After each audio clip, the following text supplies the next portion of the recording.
জিনিসটা করতে গেলে একটা জায়গায় দেবের এন্ট্রিটা আমার দারুণ লেগেছে। আমি আনএক্সপেক্টেড একটা ব্যাপার ছিল, আরও অনেক কিছু ছিল, সেটার জন্য সত্যি মানে এই যে হলে বসে আরেকজনের জন্য চেয়ার করা, এটা দেখলাম একদম। কারণ আমরা একটা পরিবার, আমরা সত্যি কথা হিসেবে আর কানেক্টেড। তো আমরা সবসময় চাই বাংলা ছবি জয়। আরেকটা বিষয়, উত্তরবঙ্গের যে বিষয়টা তোমরা পোস্ট করেছো, ওখানকার যে মানুষজনের অবস্থা, তাই নিয়ে তোমরা একটা মানে সাহায্যের হাত বাড়িয়েছো, সেই জায়গাটা একটু যদি বলো। হ্যাঁ নিশ্চয়ই, অবশ্যই। দেখো আমাদের উত্তরবঙ্গ মানে ওতপ্রোতভাবে জড়িত আমাদের জীবনের সাথে, কারণ আমি অনেকবার গেছি, ওখানকার মানুষের প্রচুর ভালোবাসা পেয়েছি।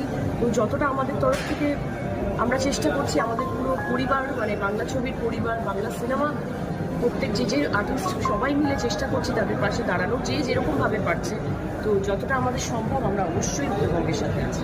এই যে এই সময় এই একতাটা কতটা প্রয়োজন বলে মনে হয়? কারণ